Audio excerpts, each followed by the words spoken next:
합니다. 사랑합니다. 네, 보혈의 능력이 가득한 가정들 다 되시기를 바랍니다. 오늘은 스승의 날이면서 교사 주일입니다. 지난 주일은 어버이날이면서 또 어버이 주일이었는데 이렇게 날짜가 딱딱 맞아 떨어지는 것이 정말 오랜만인 것 같습니다. 혹시 기억나시는 선생님 있으신가요? 어릴 때 우리에게 잘해주셨던 선생님 혹시 계신다면 감사와 또 축복하는 시간 되면 좋겠고요. 우리 교회 학교 아이들 또 가르치는 선생님들께도 감사와 축복하는 시간이 되면 좋겠습니다. 또 이제 성령 강림절이 이제 한 3주 앞으로 다가왔는데요. 우리 영원한 스승이 되어 주시는 성령님께도 우리 또 감사하고 또 성령님을 기대하는 이 예배의 시간 되시기를 바랍니다. 최근에 화제가 되고 있는 책이 한 권 있어서 제가 한번 소개해 드리려고 합니다. 사진은 한번 보여드리겠습니다. 1학년이 쓴 1학년 가이드북. 이게 교육부에서 만든 책이 아닙니다. 대구 대봉초등학교 1학년 아이들이 2학년에 올라가면서 작년 연말에 후배 1학년 이제 새로 들어올 후배 1학년들에게 쓴 꿀팁들 45가지 조언들을 모은 책인데요. 뭐 1학년 이제 겨우 1년 딱 한 거잖아요. 그죠? 초등학교 1학년들이 뭐 쓸 말이 있고 할 말이 있겠습니까? 근데 정말 과연 이 아이들이 무슨 말을 해줄 수 있을까 싶지만 그렇지 않습니다. 처음에는 선생님들도 그냥 후배들한테 하고 싶은 말 한번 써봐라 했던 것인데 의외로 너무 대견하고 그 내용이 실제적인 도움이 되는 그런 내용들이 많아서 이렇게 책으로 출간까지 하게 되었는데요. 몇 가지 예를 한번 보여드리겠습니다. 줄넘기 잘하려면 어떻게 하면 될까요? 열심히 연습해야죠. 그죠? 그럼 우리 어른들 생각, 아이들은 뭐라고 했을까요? 어, 고무줄이 튼튼한 바지를 입고 와야 된다. 그죠? 정말 중요한 거 아닙니까? 혹시 느슨한 거 입고 왔다가 큰일 나잖아요. 그죠? 얼마나 창피하겠어, 1학년 때. 평생 가요, 그거는.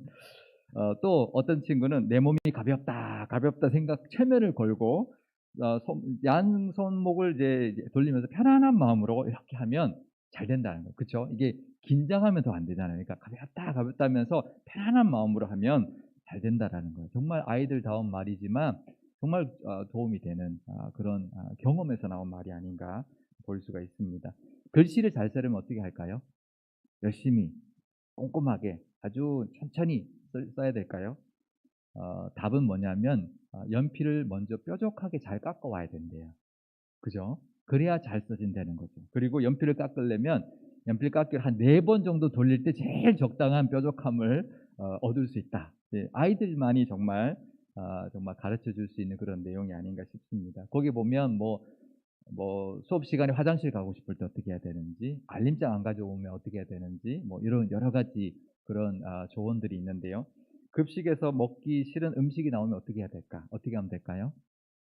예, 그 아이들이 자기 경험인 거죠. 코를 잡고 얼른 먹고는 국물을 먹는다. 그다음에 싫어하는 반찬 먼저 먹고 좋아하는 반찬을 그다음에 먹는다. 이제 이런 조언들 정말 귀중한 조언들이 정말 그 또래 아이들이 아니면 해줄 수 없는 말들이 가득 담겨 있습니다. 다 경험에서 나온 말이죠. 근데 고작 그 1년 경험한 걸로 이렇게 이제 아이들에게 도움을 주고 있는 것이죠.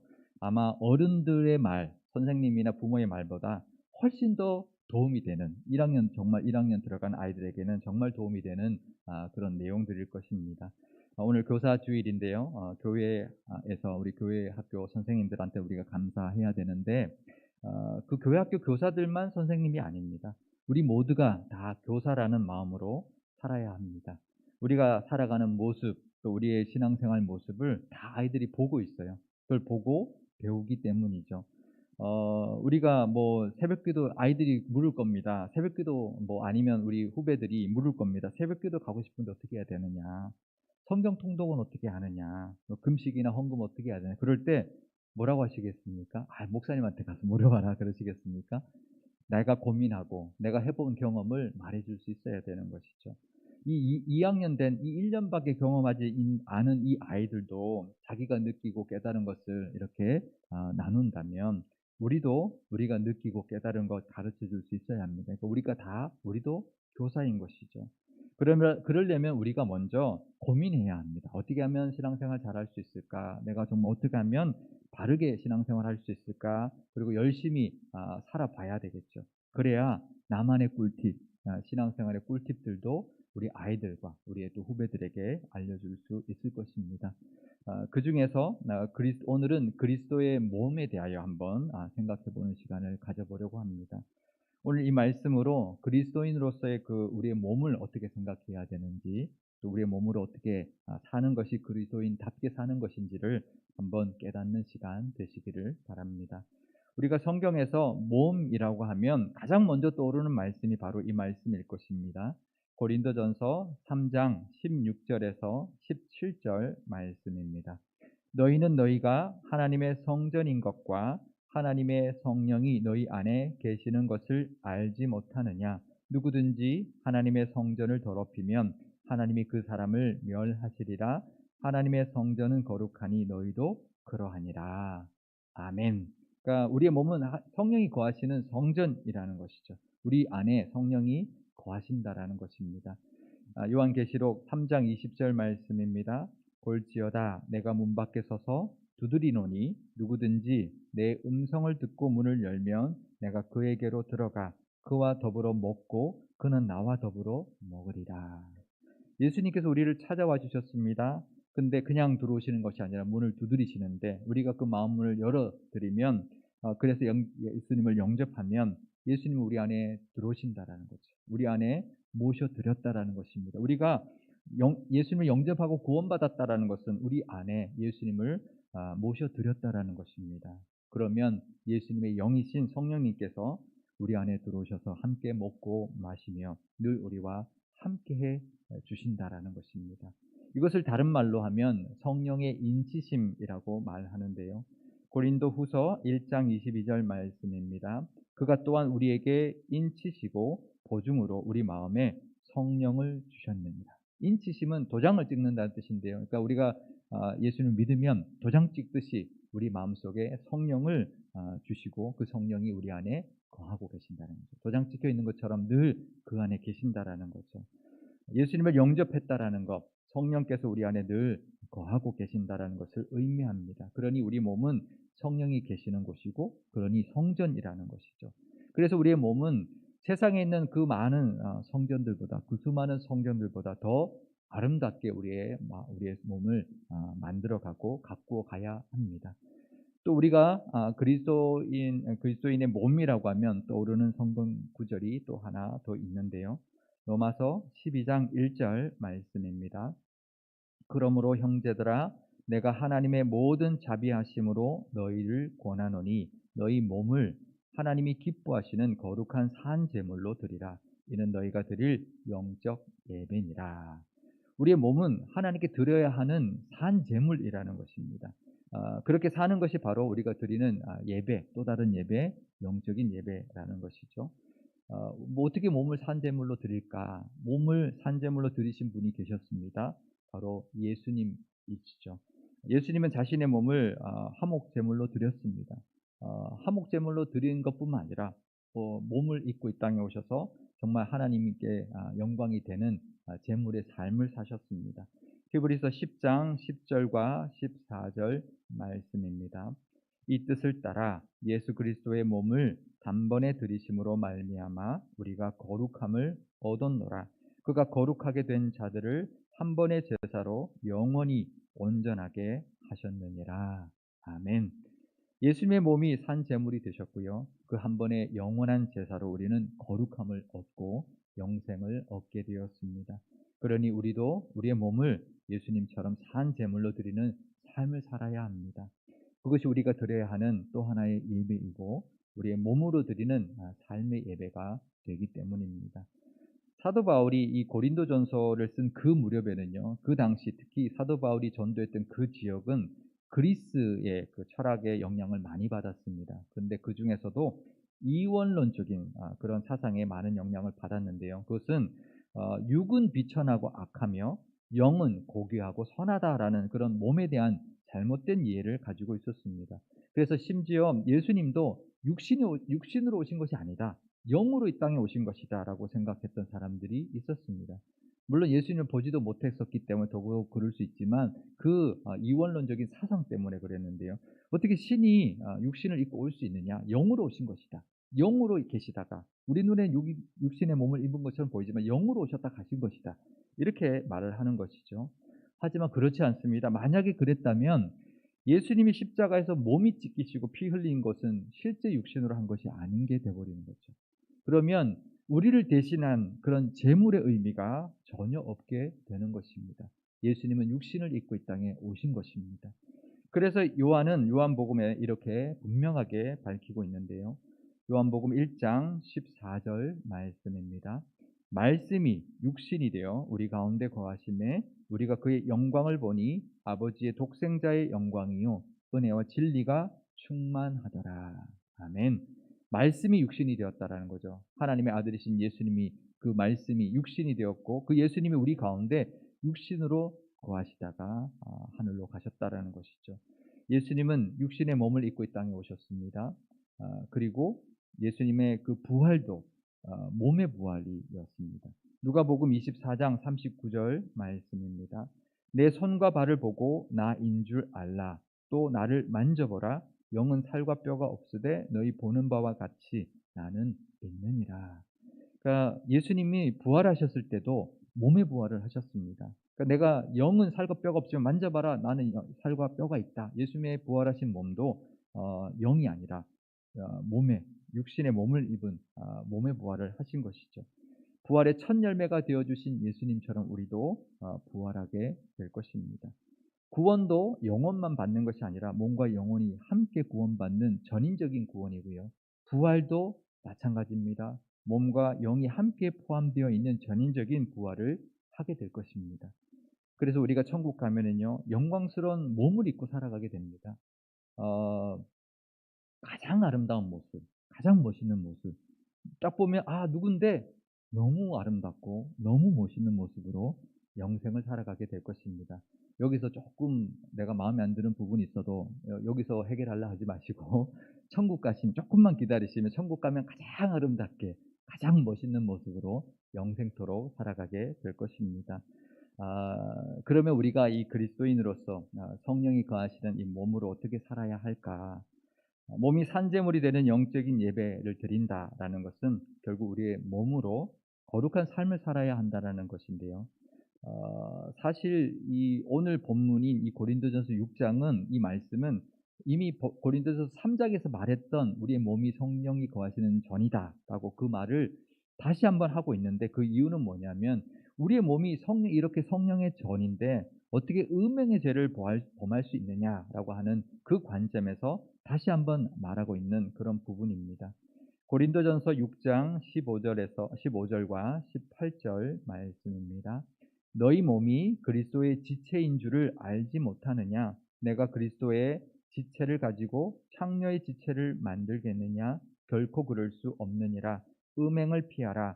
사람이 범죄하는 죄마다 몸 밖에 있거니와 음행하는 자는 자기 몸의 죄를 범하느니라. 아멘. 그러니까 우리의 몸이 성령이 거하는 성전이고 예수님의 지체인데 어떻게 우리 몸으로 음행을 저지를 수 있느냐? 안 된다라는 것이죠. 이 말씀을 근데 확장해 보면은요. 성령의 전인 우리의 몸으로 우리가 어떻게 살아야 하는지를 생각해 볼 수가 있습니다. 그 첫 번째는 우리의 몸을 더럽혀서는 안 된다라는 거죠. 고린도전서 3장 17절 말씀입니다. 누구든지 하나님의 성전을 더럽히면 하나님이 그 사람을 멸하시리라. 하나님의 성전은 거룩하니 너희도 그러하니라. 그러니까 우리의 몸은 하나님의 성전입니다. 그러니 늘 정결해야 합니다. 그러니 음행은 저질러서는 안 되죠. 그러면 우리가 이렇게 생각할 수 있습니다. 저는 뭐 음행을 저지르지 않으니 괜찮겠군요. 그럴 수 있습니다. 하지만 그것은 음행뿐만이 아닙니다. 우리의 몸을 더럽힐 수 있는 것, 우리의 몸을 해롭게 할 수 있는 것 다 해서는 안 되는 것이죠. 우리의 몸을 잘 관리해야 합니다. 해로운 것, 또 좋지 않은 것, 또 더럽히는 것은 우리가 잘 관리해야 하는 것, 그것도 신앙생활입니다. 말씀을 보고 기도하고 예배하고 이런 것만 신앙생활이 아닙니다. 하나님이 주신 몸, 하나님의 것으로 만들어 주신 우리의 몸, 성령이 거하시는 우리의 몸을 관리하고 잘 관리하는 것도 믿음의 모습, 신앙의 모습이라는 것이죠. 아무거나 먹고 아무거나 하며 살아서는 안 되는 것이 우리의 몸이라는 거죠. 왜냐하면 이것은 우리의 것이 이제는 아니고 하나님의 것이기 때문입니다. 제가 신학교 다닐 때요, 한 3학년쯤 되니까 어떤 교수님이 이런 말씀을 해 주셨습니다.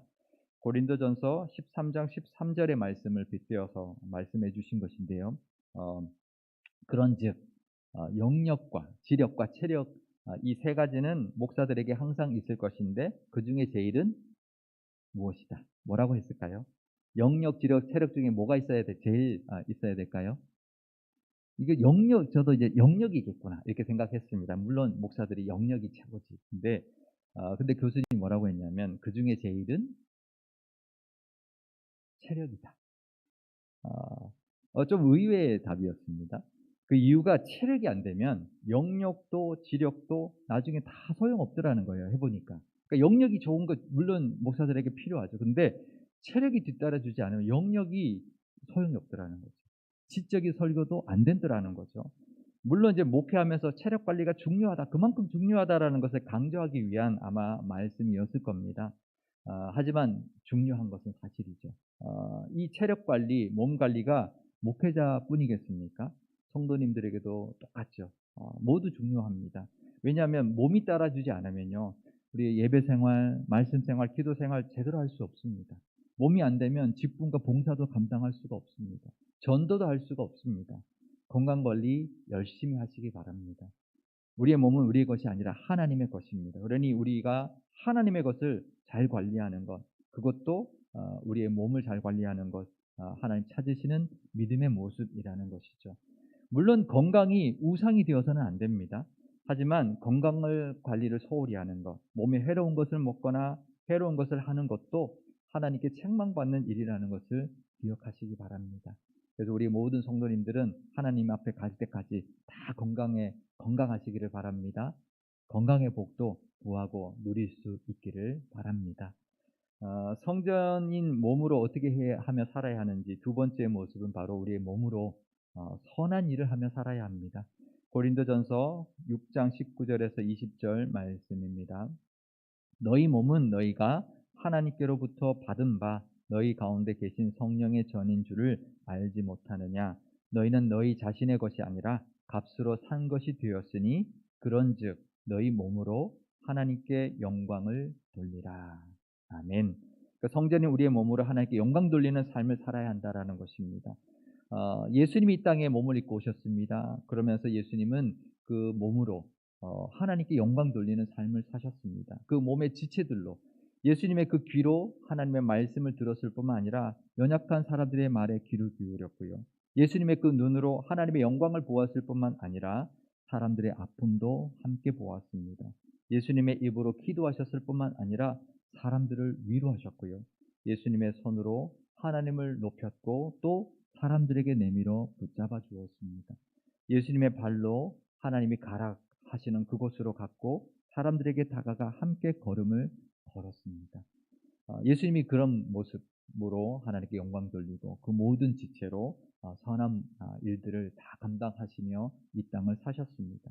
그러니 우리의 몸도 하나님이 영광 받으실 만한 모습으로 살아야 합니다. 그것이 하나님이 기쁘시게 받으실 그런 몸으로 드리는 예배가 될 것입니다.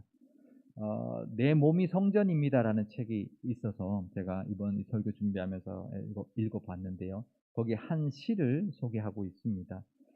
그 시는 오드리 헵번 아시죠? 햇반 말고요. 헵번.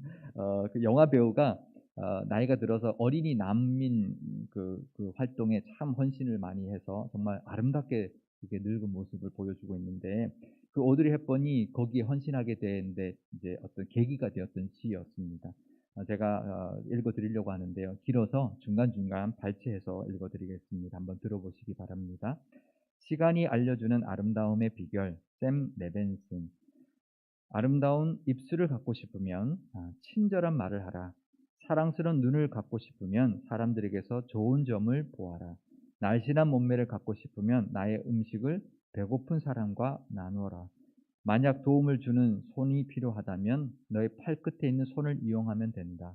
더 나이가 들면 손이 두 개라는 것을 발견하게 될 것이다. 한 손은 너 자신을 돕는 손이고 다른 한 손은 다른 사람을 돕는 손이다.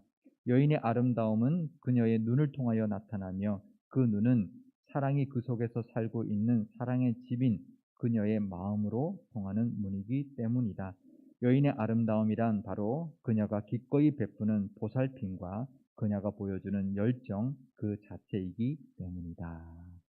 아멘 할 뻔했습니다. 네, 이 성경은 아닌데 참 이제 우리의 아름다운 모습은 결국은 우리의 몸을 어떻게 쓰느냐에 달려 있다라는 거죠. 외모가 아름다운 것보다 그 사람이 하는 모습이 아름다운 것이 정말 아름다운 것입니다. 우리의 몸은 주를 위하여 있는 것입니다. 우리 안에 거하시는 그 성령님의 인도하심을 따라 거룩하고 정결하게 살아야 되고요. 또 건강하게 살아가시기를 바랍니다.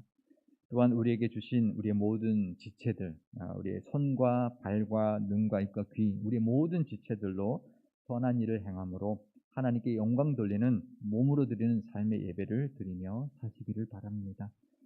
초등학교 2학년에 올라가는 그 어린아이들이 후배 1학년에게 몸으로 체득한 그런 경험들을 선배의 모습으로 보여주었는데 우리도 신앙생활 오래 한 우리도 삶의 예배로 드리는 우리의 몸을 통해서 우리 아이들에게 또 우리의 믿음의 후배들에게 본을 보이며 살아야 할 것입니다. 그리고 그것이 우리 안에 계신 영원한 스승이신 성령님을 따라 살아가는 믿음의 모습일 것이고 또 우리도 몸으로 본을 보이며 살아가는 교사 같은 삶을 사는 믿음의 모습이 될 것입니다. 이 몸의 은혜를 그리스도인의 몸의 은혜를 누리고 나누시는 사시는 우리 상일교회와 상일교회 모든 성도님들 다 되실 수 있기를 주님의 이름으로 축원드립니다. 기도하시겠습니다. 육신의 모습으로 아들을 이 땅에 보내주신 하나님 아버지, 교사주의를 맞이하여 어릴 적 우리에게 사랑으로 가르쳐 주셨던 선생님들을 기억하며 감사하는 시간 되게 하시고 또 우리 아이들을 가르치고 있는 교회 학교 선생님들께도 감사하는 시간이 되게 하옵소서. 또한 우리의 영원한 스승이 되어주시는 성령님께도 감사하는 시간이 되게 하옵소서. 우리도 믿음 생활하는 모습이 우리 아이들과 믿음의 후배들에게 본이 되는 교사 같은 삶을 살기를 원합니다. 그러기 위해서는 우리의 몸을 산 제물로 드리는 삶의 예배를 드리게 하시고 또 우리의 몸의 주인이신 하나님이 원하시는 모습대로 살게 하여 주옵소서. 몸으로 드리는 영적 예배를 잘 드리기 위해서는 우리의 몸도 잘 관리해야 될 줄 압니다. 늘 건강하게 하여 주시고 또 몸에 해로운 것은 먹지 아니하고 하지도 않게 하셔서 우리의 몸으로 늘 하나님께 영광 돌리는 삶을 살게 하옵소서. 우리의 몸으로 하나님을 기쁘시게 할 뿐만 아니라 세상을 섬기는 모습이 가득하게 하시며 그 모습으로 본을 보이는 교사 같은 믿음 다 되게 하여 주옵소서. 육신을 입고 이 땅에 오셔서 친히 화목제물 되어 주신 우리 주 예수님의 이름으로 기도드리옵나이다. 아멘.